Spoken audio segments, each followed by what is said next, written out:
नमस्कार. संघर्ष वृत्तवाहिनीमध्ये आपलं स्वागत.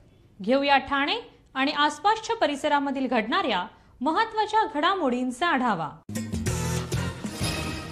परिवहन मंत्री प्रताप सरनाईक यांनी पदभार स्वीकारताच आगारांना अचानक भेटी देऊन अधिकाऱ्यांची झाडाझडती घेतली. आज त्यांनी एसटीच्या गाडीतून पनवेल खोपोली असा प्रवास करत सर्वसामान्य प्रवासी आणि कर्मचाऱ्यांच्या समस्या जाणून घेतल्या. या प्रवासाबद्दल बोलताना सरनाईक म्हणाले, पनवेल ते खोपोली एसटीने प्रवास करताना आजचा अनुभव मनाला स्पर्शून गेला. एका साध्या बस प्रवासामध्ये लोकांच्या जीवनातील वेगवेगळ्या गोष्टी मला समजल्या. एसटी ही गाडी नसून हजारो भावनांचा प्रवास करणारा सेतू आहे, अशा भावना त्यांनी व्यक्त केल्या. या प्रवासामध्ये अनेक प्रवाशांशी त्यांनी संवाद देखील साधला. प्रत्येकाच्या चेहऱ्यावर एक कहाणी होती आणि त्यांच्या बोलण्यातून मला संघर्ष समजला. खोपोली बस आगाराला भेट देऊन तिथल्या एसटी कर्मचाऱ्यांशी चर्चा केली आणि त्यांच्या समस्या देखील जाणून घेतल्या. तसेच प्रवाशांशी संवाद साधत त्यांच्याही समस्या जाणून घेतल्या. त्या सोडवण्यासाठी अधिकाऱ्यांना सूचना देखील केल्या. एसटीची सेवा ही फक्त प्रवासापुरती नाही, तर ती माणसांना जोडणारा एक महत्त्वाचा दुवा आहे. त्यामुळे एसटी प्रवाशांना सर्वोत्तम सुविधा देणं हे आमचं कर्तव्य आहे, अशा शब्दामध्ये प्रताप सरनाईक यांनी त्यांच्या भावना व्यक्त केल्या.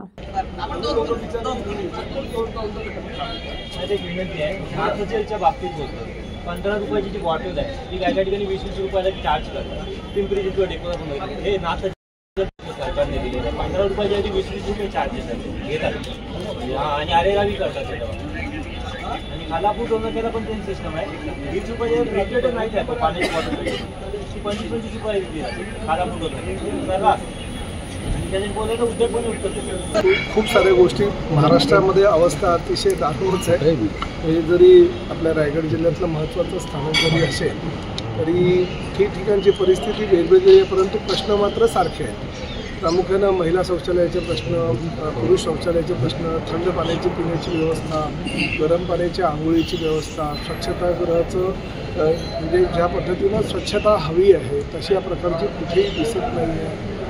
अनेक प्रश्न ह्या प्रवाशांचे सुद्धा मी ऐकलेले आहेत, कर्मचाऱ्यांचे सुद्धा ऐकलेले आहेत. त्यामुळे सिमिलर परिस्थिती प्रत्येक ठिकाणी आहे. परंतु हा म्हणजे मी आल्यानंतर आश्चर्यचकित झालो की अतिशय मोक्याच्या ठिकाणी जवळजवळ 36,000 मीटरची जागा आपली ही आहे. त्यापैकी 34,500 मीटर जागा ही आपल्या ताब्यात आहे. 1,500 मीटर जागा अजूनपर्यंत ताब्यात आलेली नाही असं त्यांचं म्हणणं आहे. आणि BOT तत्वावर हे जे एसटी स्थानक आहे ते दिलेलं आहे ठेकेदाराला. परंतु त्याबाबतीत जी माहिती मी आता घेतो आहे, परंतु UDCPRचा जो नियम आला हे आता वर्षभरापूर्वी जे मुख्यमंत्री एकनाथ शिंदे साहेबांनी नगरविकास मंत्री त्यांच्याकडे ती जबाबदारी होती. त्यामुळे UDCPRच्या तरतुदीनुसार प्रत्येक मोठ्या भूखंडावर अतिशय चांगल्या प्रकारचा FS आहे. म्हणजे काही ठिकाणी तर मी जर तो वापरू शकत नाही एवढा FS दिला जातो. या ठिकाणी काही अडचणीसुद्धा निर्माण झाल्यात असं मला आमच्या अधिकाऱ्यांनी सांगितले की एअरपोर्ट ऑथॉरिटीनं हाईट रिस्ट्रिक्शन ठेवलेलं आहे. त्यामुळे परमिशनसुद्धा उंचीच्या इमारतीला मिळाली नाही. तर त्या सगळ्या ज्या समस्या आहेत हे बघून मी पुढल्या महिन्यामध्ये ह्या ठेकेदार, आमचे संबंधित अधिकारी आणि त्यांच्या काही अडचणी आहेत का ह्या संदर्भात एक बैठक आमच्या मंत्रालयामध्ये लावू आणि काही रिवाईज करू प्लॅन. कारण जुने जे प्लॅन झालेले आहेत ते मला कुठल्याही प्रकारे माझ्या बुद्धीला न पडणारे प्लॅन आहेत. म्हणजे बऱ्याच ठिकाणी परिवहनचा फायदा कमी परंतु ठेकेदार किंवा बिल्डरांचा फायदा जास्त अशा प्रकारचे ते प्लॅनिंग केलेले आहे. तशी परिस्थिती इथे तर नाही ना, हे सुद्धा मला बघावं लागणार आहे. जास्तीत जास्त भविष्यामध्ये 60 वर्ष जर आपल्याला BOT तत्वावर किंवा PPP तत्वावर जर ह्या सेवा डेव्हलपरकडनं किंवा ठेकेदाराकडनं जर बनवून घ्यायच्या असेल तर 60 वर्षाचा विचार करून करावा लागेल. आत्ताचा विचार करून चालणार नाही. मी अधिकाऱ्यांना ही सुद्धा माहिती आता दिलेली आहे की जरी BOTवर ठेकेदारात दिलं असेल तरी लोकांच्या ज्या सुविधा म्हणजे पिण्याचं पाणी प्रत्येकजण काय बिसलरी विकत घेऊ शकत नाही. मिनरल वॉटरची बॉटल तो विकत घेऊ शकत नाही. त्यामुळे त्यांना थंड पिण्याचं पाणी आमचे जे एसटी कर्मचारी नाईट शिफ्ट करतात त्यांना आंघोळीसाठी किमान गरम पाण्याची व्यवस्था, त्यांना व्यवस्थित झोपायला गादी किंवा बंग बेड, उशा, चादर ह्या गोष्टी, पंखे, लाईट ह्या गोष्टी सामान्य प्रश्न आहेत. ते काही मोठेही नाही आहेत की लगेच करू शकणारे असे प्रश्न आहेत, ते आधी द्या. ठाणे महानगरपालिकेचे मालमत्ता कर म्हणजेच प्रॉपर्टी टॅक्स भरण्याचे आवाहन सन 2022-23 या आर्थिक वर्षाचे मालमत्ता कराचे म्हणजेच प्रॉपर्टी टॅक्सचे बिल ठाणेकर करदात्यांना महापालिकेमार्फत आर्थिक वर्षाच्या सुरुवातीस म्हणजेच माहे एप्रिल 2022 मध्ये देण्यात आलेले आहे. तथापि अद्यापही काही करदात्यांनी मालमत्ता कर महापालिकेकडे जमा केलेला नाही. सध्या आर्थिक वर्षाचा अंतिम टप्पा सुरू झाला आहे. मालमत्ता कर वसुलीसाठी महापालिकेतर्फे कडक कारवाई हाती घेण्यात आली आहे. या अंतर्गत जंगम मालमत्ता, टीव्ही, फ्रीज, वाहन व इतर जप्त करणे तसेच स्थावर मालमत्ता वॉरंट बजावून जप्त करण्यात येत असून मालमत्तेचा जाहीर विक्रीद्वारे लिलाव करून कराची रक्कम वसूल करण्यात येत आहे. मालमत्तेस पाणी पुरवठा करण्यात येणारे नळ संयोजन खंडित करण्यात येत आहेत. त्याचप्रमाणे थकीत मालमत्ता करावर 2% व्याज आकारले जात असल्याने भरावयाची रक्कम वाढत आहे. आपला मालमत्ता कर propertytax.thanecity.gov.in या लिंकद्वारे तसंच गुगल पे, फोन पे, पेटीएम याद्वारे ऑनलाईन पद्धतीने करण्याची सुविधा उपलब्ध करून दिली आहे. शनिवार, रविवार व सार्वजनिक सुट्टीच्या दिवशी नागरिकांना मालमत्ता कर भरणे सोयीचे व्हावे याकरता महापालिकेचे मालमत्ता कर संलग्न कार्यालय या दिवशी कार्यान्वित ठेवण्यात आलेले आहे. तरी मालमत्ता कर वसुलीची अप्रिय कारवाई टाळण्याच्या दृष्टिकोनातून मालमत्ता कर भरून महापालिकेस सहकार्य करावे. धन्यवाद. ठाण्यात प्रथमच होणाऱ्या गृहनिर्माण संस्थांच्या महाअधिवेशन ठाण्यामध्ये 27 ते 29 डिसेंबर या कालावधीमध्ये होत असलेल्या अधिवेशनाला सहकार विभाग आणि ठाणे जिल्हा हाऊसिंग फेडरेशनचं संयुक्त उपक्रम असलेले हे महाअधिवेशन व प्रदर्शन ठाण्यातील उपवन तलाव परिसरातील भव्य मैदानामध्ये होत आहे. या कार्यक्रमाला या ठिकाणी आज आमदार संजय केळकर त्याचबरोबर आमदार प्रताप सरनाईक यांनी उपस्थित राहून या कार्यक्रमाचा शुभारंभ केला. या महाअधिवेशनामध्ये गृहनिर्माण संस्थांचे रखडलेले पुनर्विकास प्रकल्प, स्वयंपूर्ण विकासाच्या समस्या, अर्थसहाय्य यांसह पाळीव श्वान व प्राण्यांविषयी नियमावली आणि सहकार कायद्यात बदल, सोसायट्यांच्या वेगवेगळ्या समस्या, अडचणींवरती मार्गदर्शन करून त्या संदर्भात ठराव करण्यासाठी शासनाकडे पाठपुरावा करण्यात येणार असल्याचं सीताराम राणे यांनी सांगितलं. यामध्ये वेगवेगळ्या प्रकारचे स्टॉल्स देखील लावण्यात आलेले आहेत. तर या सर्व स्टॉल्सला उद्घाटनानंतर उपस्थित मान्यवरांनी भेट दिली.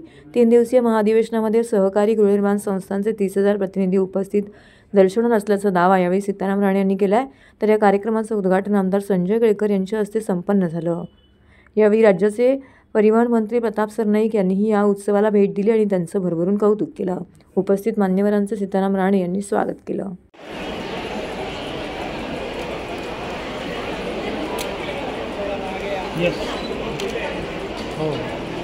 दोन थोडा मागे हां हो साहेब समोर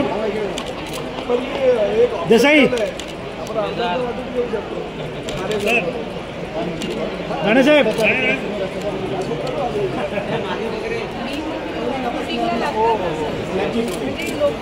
राणे साहेब या साईडला राणे साहेब हो राणे साहेब राणे साहेब बस इकडे ते आले का ते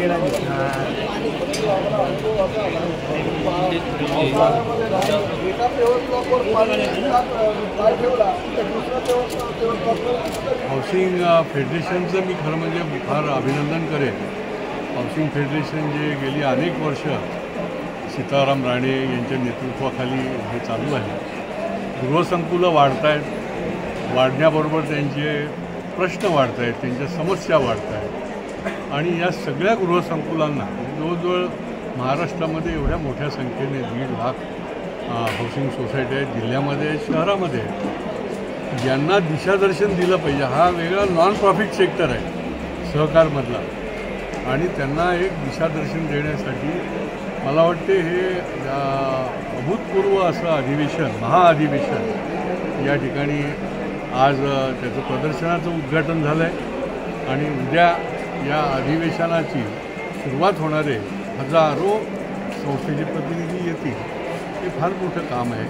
मी सीताराम राणे आमचे अतिशय जवळचे मित्र यांना खूप खूप मनापासून शुभेच्छा देतो की अतिशय चांगला उपक्रम त्यांनी या ठिकाणी राबवला आहे आणि प्रामुख्यानं या शिवाजीनगरच्या मैदानावर हा उपक्रम राबवत असताना फक्त ठाणे महापालिका क्षेत्रातीलच नव्हे तर ठाणे जिल्ह्यातील व आसपासच्या परिसरातील लोकसुद्धा या ठिकाणी भेट द्यायला येत आहेत. म्हणजे अतिशय जवळचे सहकारी संजय केळकर साहेबसुद्धा या ठिकाणी आलेले आहेत आणि ते सुद्धा आपल्या भावना व्यक्त करतात. परंतु एक गोष्ट मात्र नक्की की प्रदर्शन हे जे भरवलं आहे त्यामध्ये विविध उपक्रम त्यांनी राबवले, विविध स्टॉल आहेत आणि मला माझ्या मतदारसंघामध्ये म्हणजे मी राज्याचा जरी मंत्री असेल तरी माझ्या मतदारसंघातल्या सोसायट्यांना सोलरच्या माध्यमातून जी काही प्रोव्हिजन करायची असेल त्यासाठी सोलर पॅनल उपलब्ध करून देण्याचा माझा मानस आहे. आणि त्याचबरोबर आपण बघताय या ठिकाणी ही मशीन आहे, ही चार्जिंग स्टेशन आहे. म्हणजे एक साधारण 25,000 ते 30,000 रुपयाला ती मशीन मिळते आणि त्या मशीनच्या माध्यमातून दिवसाला एक 7 ते 8 ज्या गाड्या आहेत त्या तुम्ही चार्ज करू शकता. म्हणजे एखाद्या सोसायटीला जर समजा 4 ते 5 जरी मशीन मिळालं म्हणजे 1.5 लाखाचा जरी खर्च तुम्ही 1.5-2 लाखाचा केला तरी त्या सोसायटीला एक आपण प्रोत्साहन देऊ शकतो की बाबा तुम्ही इलेक्ट्रिक गाड्याच खरेदी करा. कारण शेवटी डिझेल आणि पेट्रोलच्या वाहनांची संख्या वाढत चालली आहे, त्यामुळे पर्यावरणाचा फार मोठ्या प्रमाणात त्रास होतो आहे. मी प्रथमतः हे सांगेन की मी जिल्हा उपनिबंधक म्हणून ठाण्यामध्ये काम करायला गेल्या 1.5 वर्षापासून सुरुवात केली. तर आपले ठाणे शहराचे माननीय आमदार केळकर साहेब यांचा नेहमीच पाठपुरावा असतो प्रत्येक हाऊसिंग सोसायट्यांच्या प्रश्नामध्ये आणि राणेसाहेब खूप हिरिरीने ह्या सगळ्या गोष्टी करत असतात. जसं ठाणे जिल्ह्याचं अर्बनायझेशन होतं आहे तसं हाऊसिंग सोसायट्यांची संख्याही वाढते आणि त्याचबरोबर त्यांचे प्रश्नही वाढतात. तर अशासाठी आम्ही मागे एक हाऊसिंग अदालतसारखी उपक्रम आयोजित केलेले होते. आता त्यातूनच ही संकल्पना आहे की सहकार कायद्यामध्ये तरतूद आहे की प्रत्येक पदाधिकाऱ्यांनी प्रशिक्षण घेतलं पाहिजे. तर त्यासाठीच आम्ही हे जिल्हा हाऊसिंग फेडरेशन आणि सहकार विभागाने हे महाअधिवेशन आयोजित केलेलं आहे. तिसऱ्यांदा बहुमताने विधानसभेवर निवडून आलेले ठाणे शहराचे जनसेवक भाजपा आमदार संजय केळकर यांचा चंदनवाडी स्वामी समर्थ परिवाराकडून भव्य सत्कार करण्यात आला. श्री स्वामी समर्थ महाराज कृपा ट्रस्ट चंदनवाडी आणि भारतीय मराठा महासंघ तसेच लाडक्या बहिणींच्या वतीने आमदार केळकर यांना पुणेरी पगडी परिधान करण्यात आली. यावेळी स्वामी परिवाराचे महेश परशुराम कदम, गुरुजी मयुरेश काळंदते, भारतीय मराठा महासंघाचे आप्पासाहेब आहेर इत्यादींसह शेकडो नागरिक व महिला वर्ग येथे उपस्थित होते. आमदार केळकर यांनी समर्थ परिवाराच्या माध्यमातून झालेला हा घरचा आहेर असल्याचे यावेळी सांगितले.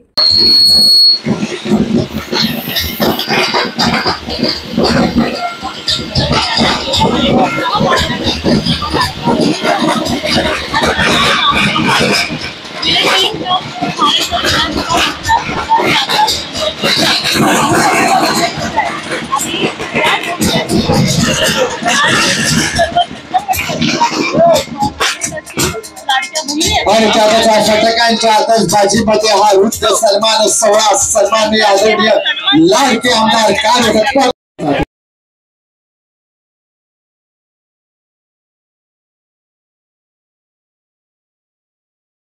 आज चंदनवाडी भागामध्ये स्वामी समर्थ मठाचे सर्व भक्तगण महेश कदम यांच्या पुढाकाराने या ठिकाणी एक आध्यात्मिक सत्कार म्हणायला हरकत नाही. आज गुरुवार आहे.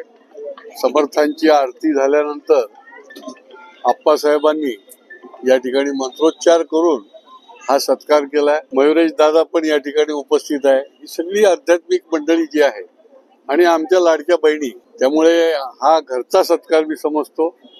हा आमच्या स्वामी समर्थांचा आशीर्वाद मी समजतो आणि अशा प्रकारे सत्कार जो आहे हा दुर्लभ आहे, दुर्मिळ आहे आणि हीच खरी ताकद आहे की या भक्तीच्या माध्यमातूनच आम्हाला आमच्या हरक्याला समाजामध्ये काम करण्याची एक शक्ती मिळत असते आणि या शक्तीच्या माध्यमातूनच आम्ही समाजाचा विकास करत असतो, शहराचा विकास करत असतो आणि त्याच्यामुळे मी आज खऱ्या अर्थाने धन्य आहे की हा आमच्या समर्थ परिवाराच्या माध्यमातून हा सत्कार आहे. नेतृत्व आहे आणि सरांच्या हातून असत अखंड आपल्या सर्वांची आणि देशाची सेवा घडो हीच महाराजांच्या चरणी प्रार्थना. जय शंकर. जनसेवक आमदार आदरणीय संजयजी केळकर साहेब यांचं आज श्री स्वामी समर्थ महाराज कृपा ट्रस्ट आणि भारतीय मराठा महासंघ यांच्या संयुक्त विद्यमाने आज हा आध्यात्मिक सत्कार आज आयोजित केला होता. मला आनंद आहे की ज्या व्यक्तीने आपली पूर्ण 4थी टर्म आमदारकीची आहे, पण मी याला पूर्णपणे म्हणजे अनुभवी व्यक्ती आहे की तिकीट जाहीर झाल्यापासून 23च्या निकालापर्यंत चेहऱ्यावरती कुठेही दडपण नसलेलं उमेदवार म्हणजे आदरणीय संजयजी केळकर साहेब. याचा मागचा फक्त एकच ताकद, ती आध्यात्मिक ताकद त्यांच्या पाठीची ठाम होती. म्हणजे मी प्रचारामध्ये पॅनिक झालो होतो की साहेब आपल्याला लीड घ्यायचं आहे. मला सांगायचे लीड आपल्या 50-60च्या पुढे असणार आहे. आपली लढाई काळजी करू नका, जनता जनार्दन आपल्या पाठीशी आहे. आणि खऱ्या अर्थाने ठाण्याच्या जनतेने पुन्हा एकदा विधानसभेवर हॅट्रिक करायला पाठवलं.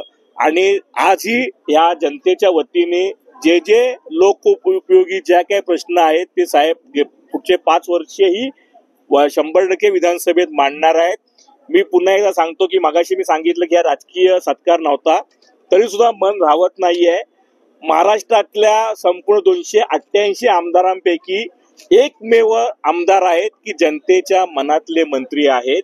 मंत्रिपदासाठी त्यांनी कुठली गोष्ट कधी केली नाही आणि कधी मिळवायचा प्रयत्न केला नाही, पण जनतेच्या मनातले मंत्री म्हणून जे आज ह्या महाराष्ट्राची ओळख ज्यांची आजपासून तयार होणार आहे ते जनसेवक आमदार संजयजी केळकर साहेब. देवाणघेवाणीच्या आर्थिक वादातून व्यावसायिकावर फायरिंग करणारा आरोपी प्रतीक शर्मा याला त्याच्या साथीदारांसह ठाणे क्राईम ब्रांच वागळे युनिटच्या पथकाने 25 डिसेंबर 2024 रोजी कोलशेत परिसरातून 5 जणांना अटक केली आहे. संदीप अडसूळ या व्यावसायिकावरती 7 ऑक्टोबर 2022 रोजी रात्री 8:45च्या सुमारास एका अनोळखी इसमाने त्यांच्यावरती पिस्तूलने गोळी झाडली होती. ही गोळी अडसूळ यांच्या उजव्या बरगडीला लागल्याने ते गंभीर जखमी झाले होते. या घटनेनंतर गोळीबार करणाऱ्या इसमाने घटनास्थळावरून पळ काढला होता. ही फायरिंग प्रतीक शर्मा यांनी त्याच्या साथीदारांच्या मदतीने केल्याचं पोलीस तपासातून समोर आल्यानंतर या प्रकरणी कापूरवाडी पोलिसांनी हत्येचा प्रयत्न केल्याचा गुन्हा दाखल केला होता. तेव्हापासून फायरिंग करणारा आरोपी प्रतीक शर्मा हा त्याच्या साथीदारांसह सतत 2 वर्ष फरार होता. दरम्यान या गुन्ह्यातील आरोपी शर्मा हा कोलशेत परिसरात येणार असल्याची माहिती ठाणे क्राईम ब्रांच वागळे युनिटच्या पथकास मिळाली होती. मिळालेल्या माहितीनुसार पोलिसांनी परिसरामध्ये सापळा लावून आरोपी प्रतीक शर्मा याच्यासह त्याचे साथीदार राजकुमार हांडे, अंकांत पोवळे, तुषार पवार, रोहित गंगोत्रे यांना अटक केला आहे. ऑक्टोबर 2022ला पोलीस स्टेशन कापूरवाडीच्या हद्दीमध्ये संदीप अडसूळ हे बांधकाम व्यवसाय क्षेत्राशी संबंधित व्यवसाय करतात. त्यांच्यावर काही अज्ञात आरोपींनी फायरिंग केलं होतं. या घटनेला जवळपास 2 वर्ष उलटून गेली आहेत. या गुन्ह्यामध्ये जो समांतर तपास गुन्हे शाखेच्या युनिट 5 चे पोलीस निरीक्षक सलील भोसले आणि त्यांच्या टीमनं त्याच्यामध्ये समांतर तपास केला आणि गोपनीय माहिती आणि इतर तपासाच्या अनुषंगानं आतापर्यंत आपण 5 आरोपींना याच्यामध्ये अटक केलेली आहे. त्याच्यामध्ये सदरच्या गुन्ह्यामध्ये संदीप अडसूळ याच्यावर यातील आरोपींनी फायरिंग केलेलं होतं. त्याच्यामध्ये त्याला छातीमध्ये गोळी लागली तर तो गंभीररित्या जखमी झालेला होता. 2 वर्षानंतर अतिशय चांगल्या पद्धतीने तपास करून युनिट 5 सदरचा गुन्हा उघडकीस आणलेला आहे. तर अजूनही काही आरोपी निष्पन्न होण्याची शक्यता आहे का या गुन्ह्यामध्ये? सध्या आम्ही 5 आरोपींना अटक केलेली आहे. त्यांची पोलीस कस्टडी देखील आपल्याला मिळालेली आहे. याच्यामध्ये अजून कोणाचा सहभाग आहे का किंवा याच्या मागे कोणाची काही सपोर्ट आहे का, मदत केलेली आहे का, तो सुद्धा आम्ही तपास नाव समोर येतोय सर. इन्व्हेस्टिगेशन मध्ये शिवसेना कोण नगरसेवक वगैरे आहे का याच्यामध्ये नाव येते का याच्यासोबत? याच्यामध्ये आता 5 आरोपींना अटक केलेली आहे. या आरोपांना कोणी मदत केली आहे, सपोर्ट केलेला आहे का याचं सर काय कारण होतं? सर काय कारण होतं हे फायरिंग करण्यामागचं आणि कशावर ते झालं? संदीप अडसूळ हे जे फिर्यादी आहेत, जे जखमी आहेत, त्यांचा बांधकाम संबंधित व्यवसाय आहे आणि हे जे आरोपी आहेत हे आरोपी सुद्धा बांधकामाचे जे साईट्स असतात, कन्स्ट्रक्शन साईट, तिथे हे काम करतात. त्यांचा आर्थिक देवाणघेवाणीचा वाद होता आणि त्या वादामधून त्यांची ही सदरची घटना घडलेली आहे. या आरोपींनी संदीप अडसूळ याच्यावर फायरिंग केलं. भारतीय जनता पार्टी प्रभाग क्रमांक 11 व नगरसेवक कृष्णा दादू पाटील, नंदा कृष्णा पाटील, जिल्हा सरचिटणीस सचिन दादू पाटील यांच्या संयुक्त विद्यमाने ठाणे महानगरपालिका उथळसर आरोग्य केंद्रातर्फे माजी पंतप्रधान भारतरत्न स्वर्गीय अटलजी वाजपेयी यांच्या 100व्या जयंतीनिमित्त महिलांसाठी ब्रेस्ट कॅन्सर अवेअरनेस व मोफत मॅमोग्राफी शिबिराचं आयोजन करण्यात आलं होतं. हे शिबिर सकाळी 10 ते दुपारी 2 वाजेपर्यंत नगरसेवक जनसंपर्क कार्यालय जरीमरी मंदिर शेजारील गोकुळनगर ठाणे येथे आयोजित करण्यात आलं होतं. या शिबिराचा प्रभाग क्रमांक 11 मधील महिलांनी मोठ्या संख्येने उपस्थित राहून लाभ घेतला. तसेच आरोग्यविषयक तपासणी देखील करून घेतली.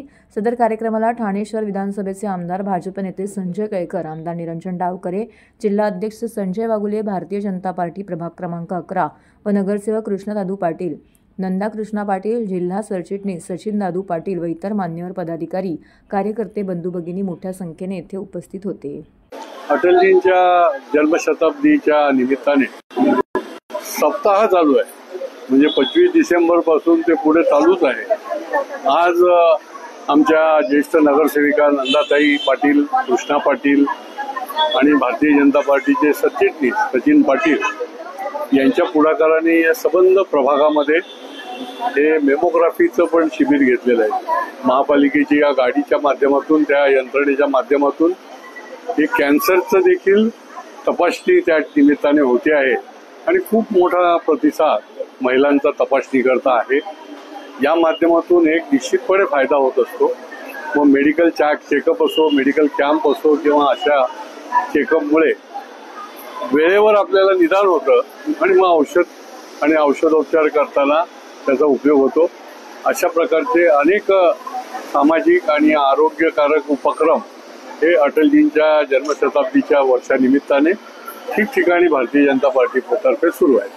शिबिर म्हणजे अटल बिहारी वाजपेयी माजी पंतप्रधान भारतीय जनता पार्टी ठाणे यांच्या 100व्या जयंतीनिमित्त मेमोरी व्हॅनद्वारे कॅन्सर तपासणी शिबिर आयोजित केलेलं आहे. या शिबिराला उत्तम असा प्रतिसाद मिळत आहे आणि या शिबिराला सन्माननीय जनसेवक आमदार केळकर साहेब यांनी भेट दिलेली आहे. त्याबद्दल त्यांचंही अभिनंदन. तर हे होतं संघर्ष वृत्तवाहिनीचं आजचं बातमीपत्र. उद्या पुन्हा भेटू याच वेळी याच ठिकाणी ताज्या घडामोडींसह. तोपर्यंत नमस्कार.